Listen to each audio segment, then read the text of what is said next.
நேத்து நம்ம செடியில வந்து பார்த்திங்கன்னா, நெறைய பூ இருந்துச்சு. சரி நாளைக்கு பறிச்சுக்கலாம் அப்படின்னு சொல்லி விட்டுட்டேன்.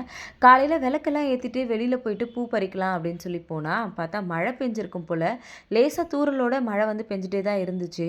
செடியில இருந்த பூ எல்லாமே வந்து பார்த்திங்கன்னா, பவளமல்லி எல்லாம் ஃபுல்லா கீழ வந்து கொட்டி இருந்துச்சு.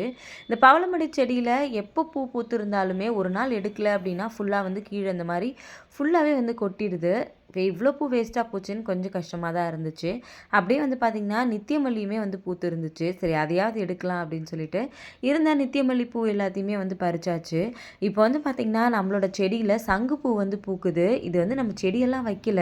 அந்த நித்தியமல்லியோட சேர்ந்தே வளருது. எப்படி ஆல்ரெடி விதை ஏதாவது இருந்துச்சா என்னன்றது எனக்கு தெரியல. பட் வந்து பார்த்திங்கன்னா, சங்குப்பூ நெறைய பூத்திருந்துச்சு. எல்லா பூவையும் பறிச்சு எடுத்துக்கிட்டு, சாமிக்கு விளக்கெல்லாம் ஏத்தி முடிச்சதுக்கப்புறமா இருந்த பூ எல்லாத்தையும் வந்து வச்சிருந்தேன். காலையில ரொம்பவே செடி பார்க்குறதுக்கு அவ்வளோ அழகா இருந்துச்சு.